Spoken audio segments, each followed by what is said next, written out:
Hello বন্ধুরা, তো আজ আমরা যাচ্ছি রামপুরহাট রেলপার মহাকুম্ভ মেলা দেখতে। তো তারাপীঠ থেকে টোটোতে বসে এনজয় করতে করতে আমরা চলে এলাম পাঁচমাথা থেকে নেমেই আমরা রেল স্টেশনের সাইড দিয়ে চলে গেলাম রেলপার ঢুকতেই এখানে মনে হলো সত্যি এখানে মহাকুম্ভ মেলা হয়ে গেছে।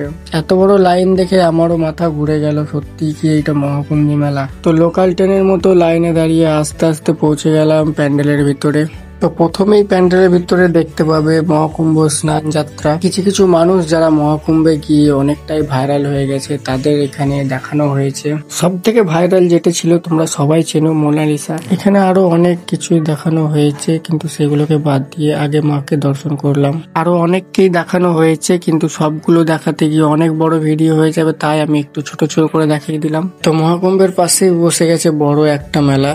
তো মেলা ঢুকেও শান্তি নেই, বৃষ্টির জলে কাদা হয়েছিল চারিদিক, ও মেলা তালাতেও প্রচন্ড ভিড় ছিল। তো মেলার ভিড়ে বেশি ধাক্কি না খেয়ে ভাবলাম যে একটু চাট খাওয়া যাক। তো চলে এলাম চাটের দোকানে। তো পুরো মেলাটা এক পাক দেওয়ার পর মনে হলো আমাদের জন্য তো কিছু কেনার নেই, তাই মশলা চানাচুর খেতে খেতে চলে এলাম বাড়ি। ভিডিওগুলো ভালো লাগলে অবশ্যই চ্যানেলটাকে সাবস্ক্রাইব করো এবং লাইক কমেন্ট শেয়ার করে দিও।